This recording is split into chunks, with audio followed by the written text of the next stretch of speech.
Every day, when I arrived at the office, I felt a chill down my spine. It was as if a heavy cloud was hanging over my head. Brad Mitchell, my boss, had turned my work routine into a nightmare. "Look who's here. Jackson, are you trying to break the scale again?" he said, laughing loudly, while all his coworkers looked at me with expressions that varied between pity and embarrassment. Brad didn't miss an opportunity to make jokes about my appearance. I've always been a little overweight, but I never felt so bad about it until I started working on it. "Hey, Jackson, if you keep this up, we're going to have to widen the office doors," he said, and once again, I felt diminished, humiliated. With each sarcastic comment, I felt my self-esteem crumble a little more. I remember one time, during a team meeting, Brad decided to get tough. "You know, Jackson, maybe if you spent less time eating lunch and more time working, maybe things would go better around here," he said, with a mischievous smile on his face. Everyone laughed, but I just wanted to disappear. It felt like my value as a professional was being judged by my weight rather than my performance. My routine was marked by these daily episodes of humiliation. I tried to focus on work, but Brad's words echoed in my mind, distracting me and sapping my confidence. I knew he did this to assert his authority, to show that he was in control. And, in a way, he was. He had the power to turn my days into pure hell. One particularly difficult morning, I was drinking coffee in the pantry when Brad walked in. "Jackson, I think you should get a decaf coffee. Have you ever thought about what caffeine can do to your heart?" he said, with a tone of false concern. I took a deep breath, trying to hold back the anger and frustration. "Thanks for your concern, Brad," I replied, trying to remain calm. But the truth is that I was at my limit. With each passing day, I felt that I could no longer endure this treatment. I knew I needed to do something, but what? How could I stand up to Brad and his cruel jokes without putting my job at risk? These questions haunted me night and day. During a conversation with Lisa, a colleague from the marketing department, I ended up opening up about the situation. "Lisa, I can't take it anymore. Brad humiliates me every day and I don't know what to do," I confessed, almost in tears. To my surprise, she looked at me with understanding and said, "Jackson, you're not alone. Brad does this to me too. He thinks it's funny, but he's just hurting us." From that moment on, I realized I wasn't the only one suffering at Brad's hands. Lisa and I began to share our experiences and support each other. Increasingly, other colleagues came forward and revealed their own stories of humiliation. Brad wasn't just my personal tormentor, he was a tyrant who affected everyone. With this new alliance, I felt renewed strength. I was no longer alone. Together we could find a way to stand up to Brad and put an end to his cruel jokes. Each day, my plan began to take shape, and I knew that soon, Brad would get the answer he so deserved. After a particularly humiliating day where Brad joked about my weight during an important meeting, I realized I couldn't keep living that way. The final straw came when he looked straight at me, a smirk on his face, and said, "Jackson, if you keep this up, we're going to have to reinforce the boardroom chair." Everyone laughed, but I could only hear the sound of my own heart racing and feel the heat rising to my face. At that moment, something inside me broke. I knew I could no longer allow Brad to continue to humiliate me. I decided it was time to fight for respect and dignity at work. "Enough," I muttered to myself, as I left the meeting room with my head down, trying to hide the tears that threatened to fall. Upon arriving at my desk, I sat down and began to reflect on the events of that day and all the other days that Brad had humiliated me. I couldn't understand how someone could be so cruel and insensitive.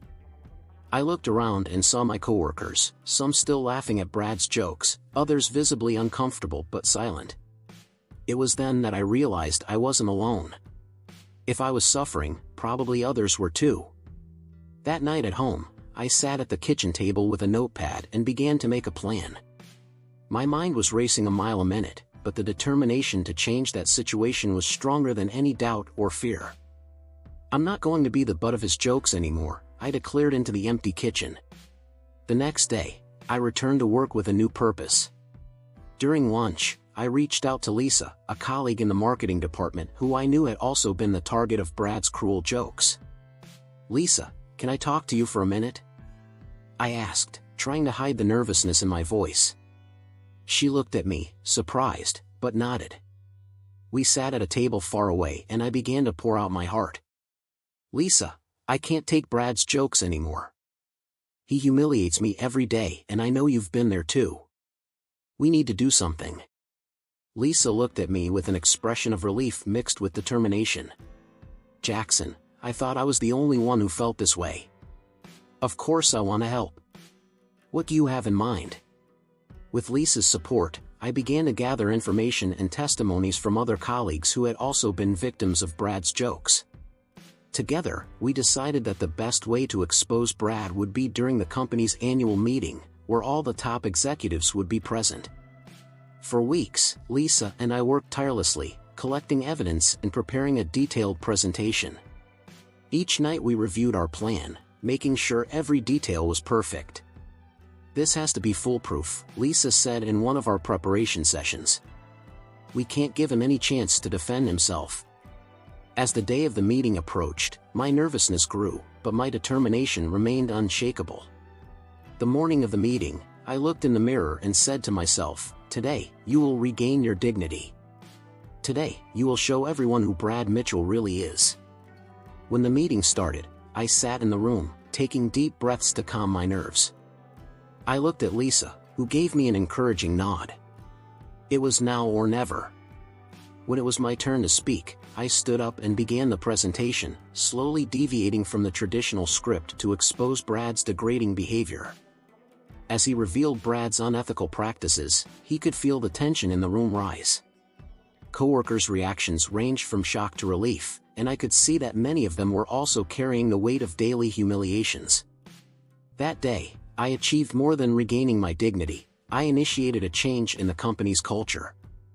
And finally, Brad Mitchell would face the consequences of his actions. The humiliation I faced daily at the hands of Brad Mitchell was unbearable. His degrading jokes about my appearance not only undermined my self-esteem, but also left me in a constant state of anxiety and frustration. However, it was during a casual conversation in the break room that I found an unexpected ally, Lisa, a colleague from the marketing department. We were having coffee when Lisa approached and said, "Jackson, can I talk to you for a minute?" His voice was soft, but there was a serious tone that caught my attention. "Of course, Lisa." What there was? I replied, curious. "I couldn't help but notice what Brad has been doing to you." Lisa looked directly into my eyes, showing empathy. I was also the target of his jokes, and I know how much it hurts. I was surprised and a little relieved to know I wasn't alone in that situation. I told her about my desire to turn the tables and fight for respect and dignity at work. Lisa then suggested that we meet outside the office to discuss this more calmly. That same night, we met at a cafe close to our work. We sat at a table in the corner, away from prying ears. "Jackson, we need to do something about this. We can't let Brad continue to humiliate us like this." Lisa was determined. "I agree, Lisa. But what can we do? He is the boss, he has all the power." I was skeptical, but willing to listen. "We can start by sharing our experiences and talking to other colleagues. I bet we're not the only ones who suffered at his hands," Lisa suggested. Over the next few days, we began discreetly chatting with other coworkers. We discovered that many of them had also been the butt of Brad's cruel jokes. It was as if a cloud of oppression hung over the office, and everyone seemed resigned to this situation. During a lunch break one day, Lisa and I were in the break room again, talking about the stories we had collected. "You know, Jackson, I think we have a solid foundation here," Lisa said, as she leafed through her notes. "But we need something more concrete to really bring Brad down. What do you suggest?"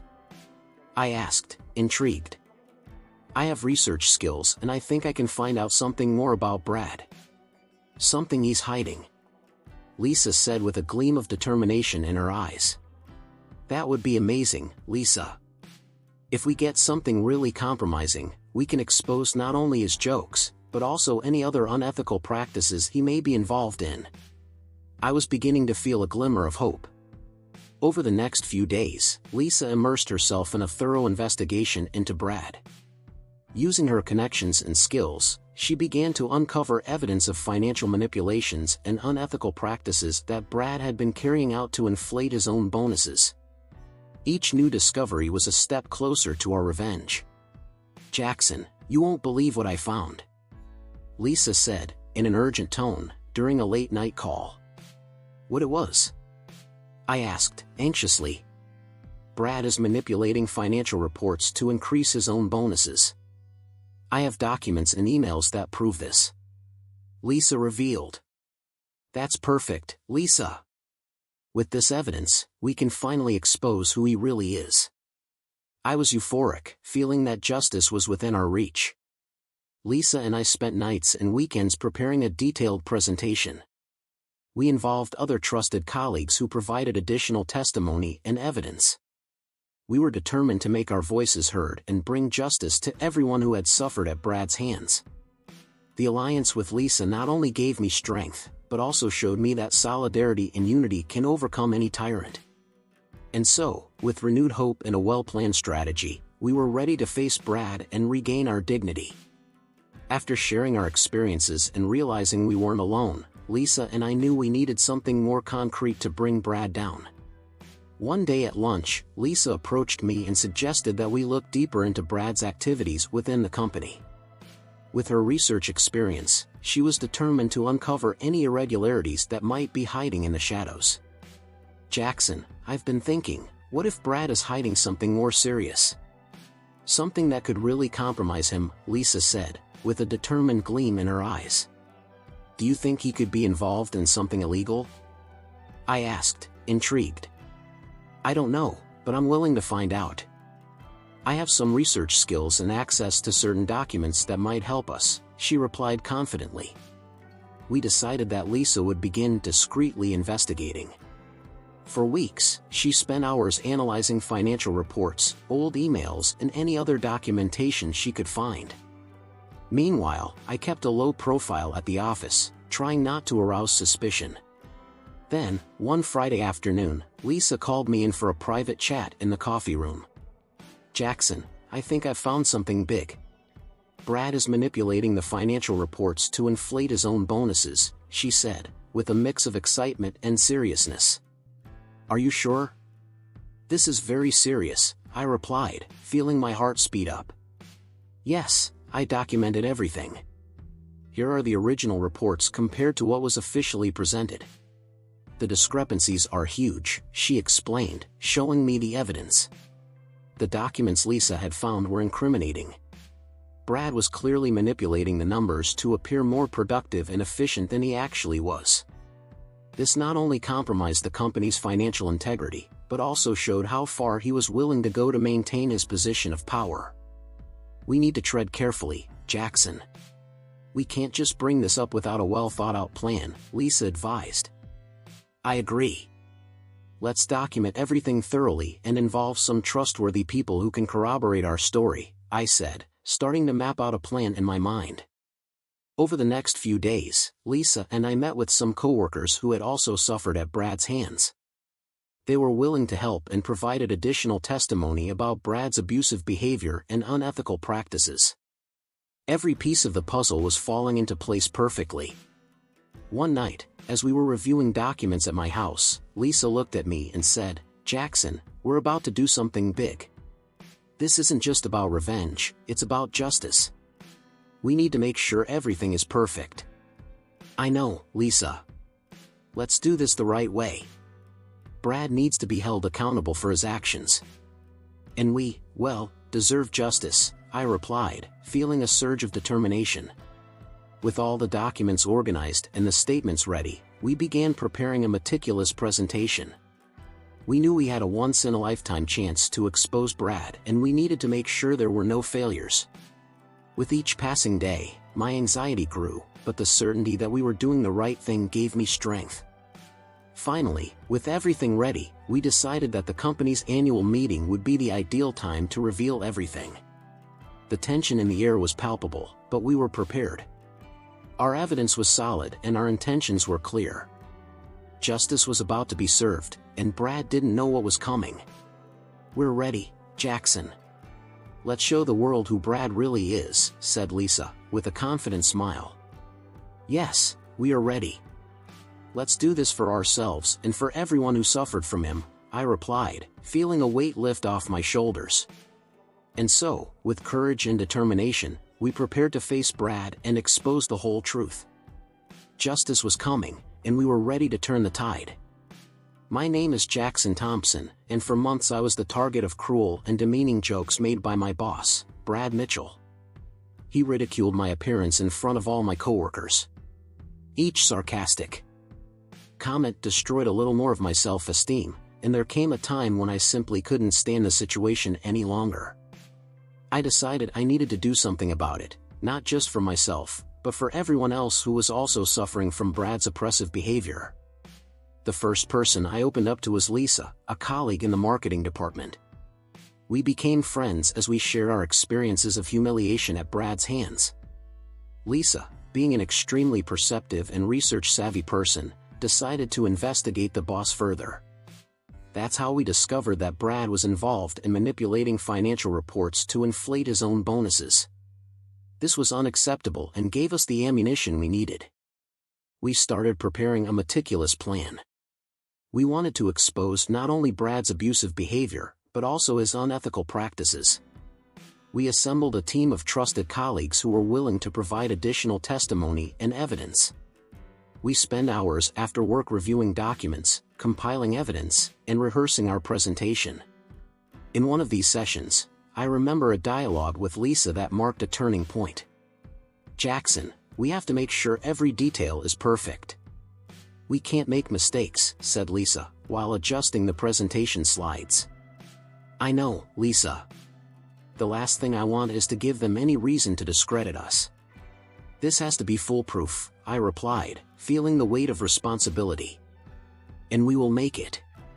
We are doing this not just for ourselves, but for everyone who suffered from Brad. He needs to be stopped," she stated with determination. Tensions grew as the day of the annual meeting approached. I was nervous but determined. We rehearsed the presentation countless times, making sure every detail was impeccable. The morning of the meeting, I felt a chill running down my spine as I walked to the meeting.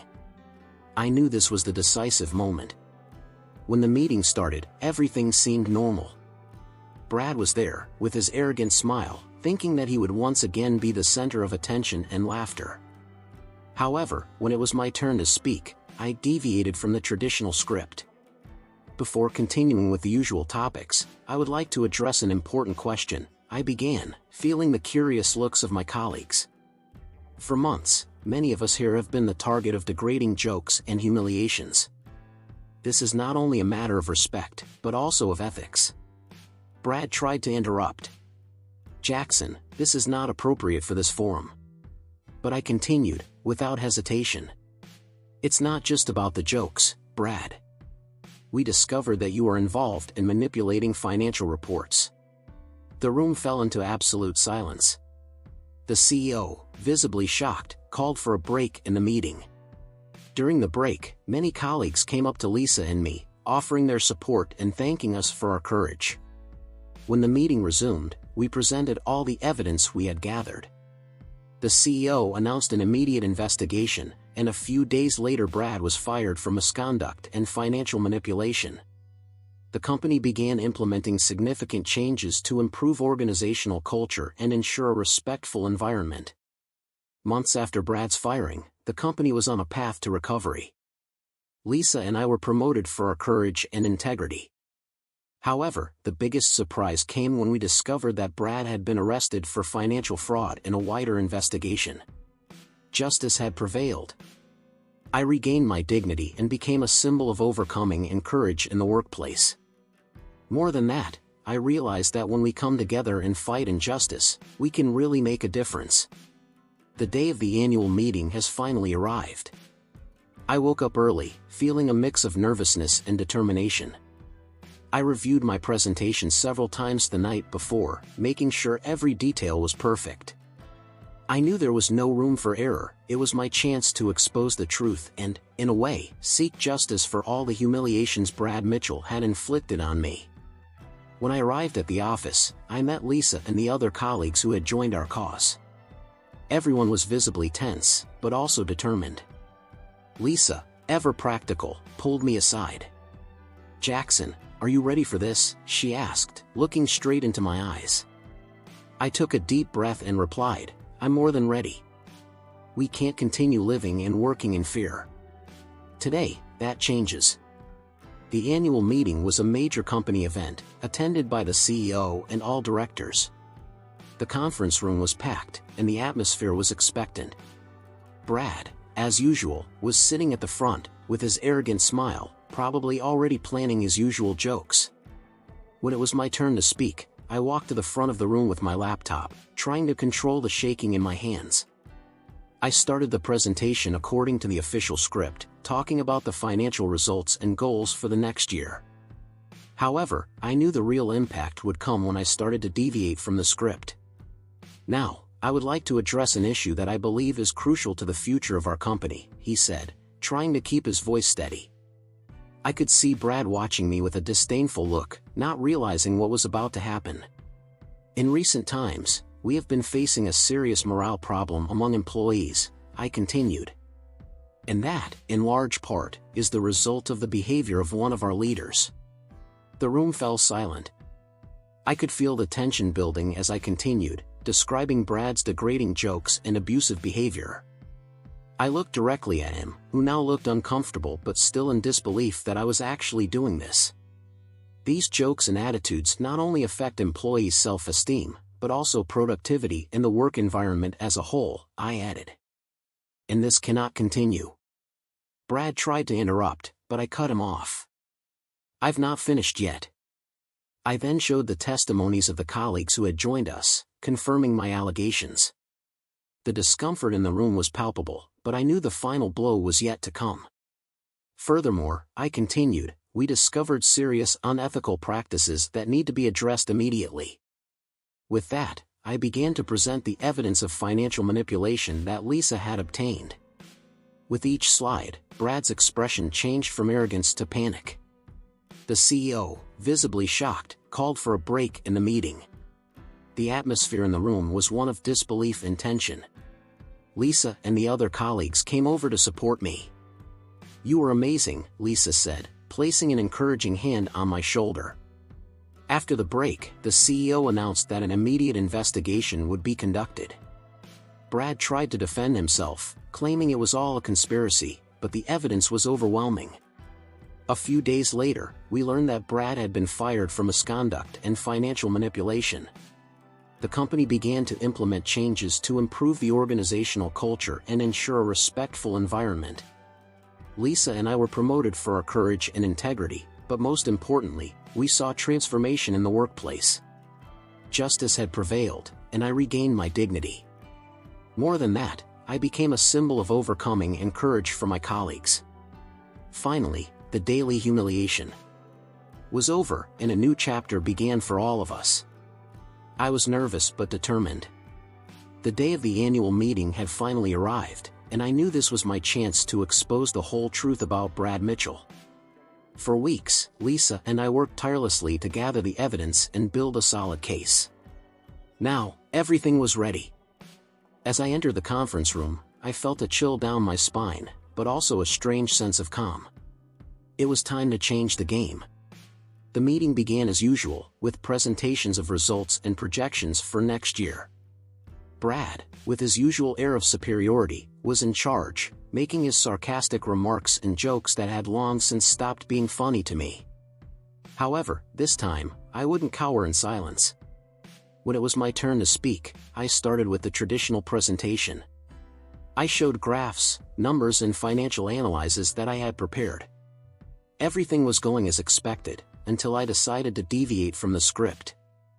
I would like to take this opportunity to address something very important that has affected us all, I began, feeling the curious looks of my colleagues. It's about the work environment and employee morale. Brad looked at me with a disdainful expression, like he was about to interrupt one of his jokes, but I kept talking before he could say anything. Over the past few months, I have observed behavior that I believe is extremely harmful to our team. Brad, your jokes and degrading comments have not only affected me, but also many of our colleagues. It has negatively impacted our productivity and morale. The tension in the room increased. Some colleagues started to murmur, and I could see the surprise on their faces. Brad turned red with anger. "This is ridiculous, Jackson. You're out of line," he interrupted, trying to maintain control of the situation. "No, Brad. What's ridiculous is your disrespectful treatment of employees and your unethical practices," I retorted firmly. "And I'm not the only one who thinks so. We have proof." At this point, Lisa stood up and began handing out copies of the documents we had collected. Manipulated financial reports, compromising emails and testimonies from colleagues began to circulate around the room. The CEO, who until then had been observing silently, took the papers and began to read them carefully. "Gentlemen, what we are seeing here is a series of financial manipulations carried out by Brad to inflate his own bonuses," I explained, as expressions of shock and disbelief spread across the faces of those present. "Not only is this unethical, it is also illegal." The room was completely silent. Brad tried to defend himself, but his words came out disjointed and without conviction. The CEO raised his hand, asking for a break in the meeting. "We need to investigate this immediately," he said, his tone serious and concerned. "Brad, you are suspended while we conduct a full investigation." Brad left the room without looking back, and I could feel a huge weight being lifted off my shoulders. The atmosphere in the room was tense, but also relieved.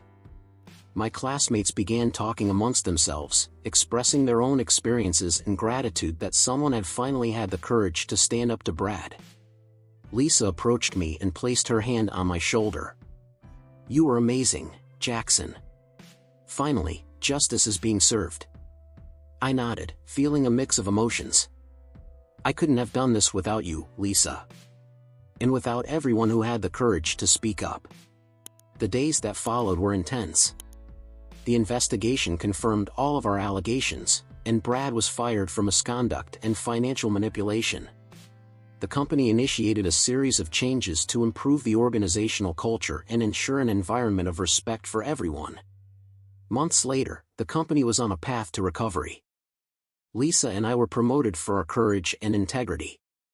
However, the biggest surprise came when we discovered that Brad had been arrested for financial fraud in a wider investigation. Justice had been served, and I not only regained my dignity, but also became a symbol of resilience and courage in the workplace.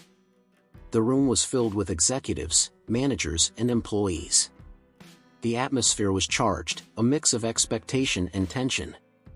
I could feel my heart beating fast, but I held firm. This was the moment Lisa and I had worked so hard for. When I started talking, I realized everyone was paying attention. "I'd like to deviate a little from the traditional script of this annual meeting," I began, keeping my voice steady and clear. "There is something important that needs to be addressed." Brad, who was sitting in the front, raised an eyebrow, visibly unconcerned.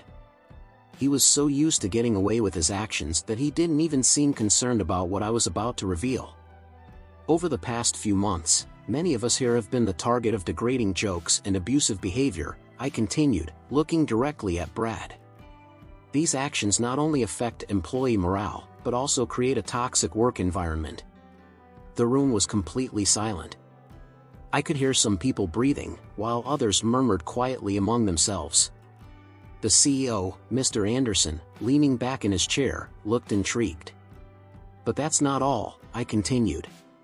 "We uncovered unethical practices involving manipulation of financial reports to inflate personal bonuses. And we have proof." Brad, who until then had been relaxed, now fidgeted restlessly in his chair.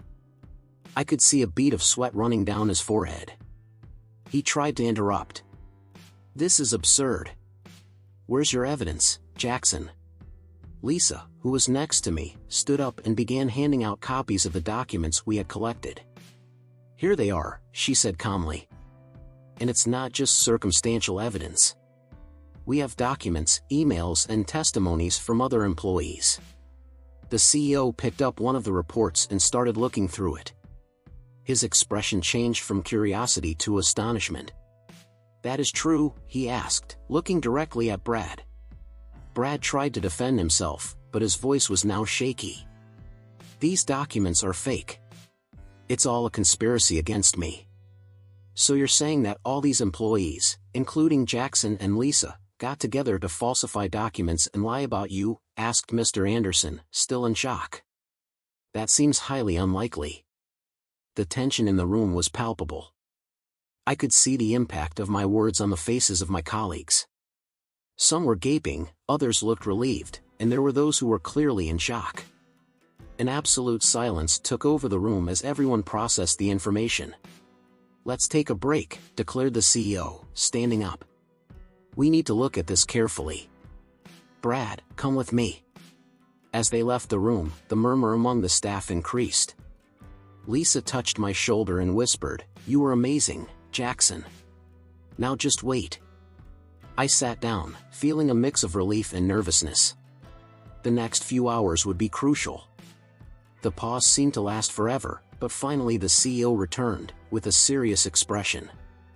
"After reviewing the evidence, we have concluded that the charges against Brad are substantial," he announced. "A full investigation will begin immediately. Brad Mitchell is suspended from duty until further notice." The reaction was immediate. Some applauded, others just breathed a sigh of relief. Brad, now pale, left the room without saying a word. I knew things would never be the same, and this was the first time in a long time that I felt a true sense of justice. As everyone left the room, many came to greet me. "Thanks, Jackson," said a colleague. "You really made a difference today." I smiled, feeling a wave of relief mixed with pride. "We made a difference," I replied, looking at Lisa. "This is just the beginning of a new chapter for all of us." When the CEO ordered an immediate investigation, I felt a mix of relief and nervousness. We were all back in our cubicles, trying to process what had just happened. Brad, on the other hand, was visibly distraught. He tried desperately to maintain his composure, but I could see the fear in his eyes. The investigation was launched without delay, and I knew the next few days would be crucial. 2 days later, I was called into the CEO's office. I entered the room and there were him and Lisa, as well as some other company directors. The CEO asked me to sit down and began. "Jackson, firstly, I want to congratulate you for having the courage to expose something so serious. The investigation is ongoing and we have already found very strong evidence that the accusations are true. Brad will be suspended immediately while we continue the investigation." I nodded, trying to stay calm. I felt a mixture of satisfaction and anxiety.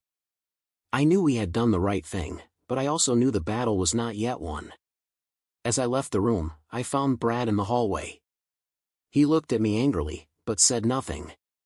Lisa approached and whispered, "It's almost over, Jackson. We did what was right." The days that followed were tense. Every meeting, every look around the office, everything felt like it was under a microscope. The atmosphere was one of expectation and uncertainty. Finally, about a week later, the news everyone had been waiting for came. The CEO called an all-hands meeting. All the employees were there, waiting anxiously. He started. "Guys, thank you for your patience during these days of investigation. We have conclusive results. Brad Mitchell was found guilty of financial manipulation and abusive workplace behavior. He is being fired for cause, and the company will take legal action against him." The CEO paused, letting the news hang in the air. The room was in absolute silence. It was as if everyone was holding their breath, waiting for more details. "Starting now, we will implement a series of changes to ensure that our organizational culture promotes respect and integrity. Jackson and Lisa, please come forward."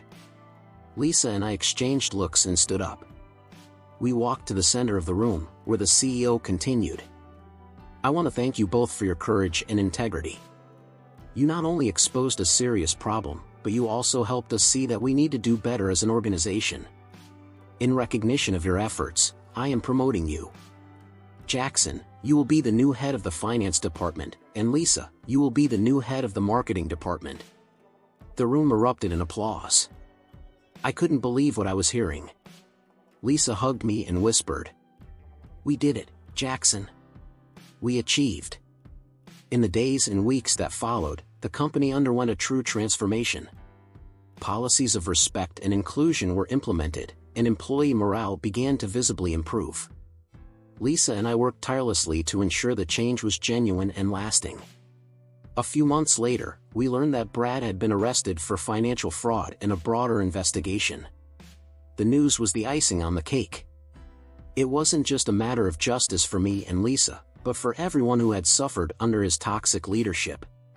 Finally, the culture of fear and humiliation was being replaced by one of respect and collaboration. I looked around the office one day and saw colleagues smiling, working together harmoniously. I felt a deep pride and satisfaction. Not only did I regain my dignity, but I also helped create an environment where everyone could thrive. Justice had prevailed, and the company was on the right path. Months after Brad's dismissal, the atmosphere at the company began to noticeably change. Leadership took significant steps to restore employee morale and ensure an environment of respect and collaboration prevailed. I, Jackson Thompson, could finally go to work without the weight of daily humiliation on my shoulders. My promotion came at a crucial time. I was promoted to finance manager, a position I never imagined I would achieve so quickly. My colleague and ally, Lisa, also received well-deserved recognition and was promoted to marketing director. The changes didn't stop there. New zero-tolerance policies against harassment and abusive behavior were implemented, and well-being and personal development programs were introduced for all employees. One day, as I was reviewing some financial reports, Lisa walked into my office with a beaming smile. "Jackson, you won't believe what I just heard," she said, barely able to contain her excitement. "What are you talking about, Lisa?" I asked, curious. "Brad has been arrested. It appears he was involved in a much larger network of financial fraud, and our exposure helped spark a wider investigation." I was speechless for a moment. The news was surprising, but at the same time, it made sense. Brad had always shown signs of being an unscrupulous person, and now, his actions had finally reached a breaking point. "Wow, this is unbelievable. Who knew all of this would lead to something so big?" I replied, still processing the information. "It's true. And to think that it all started with those cruel and degrading jokes. Who would have thought that our fight for dignity at work would lead to such a wide-ranging investigation?" Lisa commented, reflecting on the journey we had been on. Remembering all the difficult moments, I felt a mixture of relief and satisfaction. The battle that seemed endless and exhausting now had an outcome that symbolized justice and renewal. It wasn't just about Brad's downfall, but the transformation it brought to the company and to us individually. I came to be seen as a symbol of courage and resilience in the office. My colleagues looked at me with respect and admiration, and many came up to me to share their own stories and thank me for what Lisa and I had done. The company culture was changing for the better, and I was proud to be part of that transformation. One quiet night, while I was at home reflecting on everything that had happened, I received a message from the company's CEO. He wanted to meet with me in person to discuss new ideas on how to continue improving the work environment. "Jackson, I just wanted to thank you again for your courage. You and Lisa did something extraordinary, and it will not be forgotten.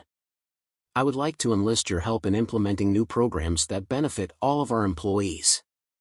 Can we meet tomorrow to discuss this?" The message said. I responded promptly, feeling a renewed sense of purpose. "Of course, it will be a pleasure. I thank you for the opportunity and the recognition. See you tomorrow." That night, I slept with a clear conscience and a light heart.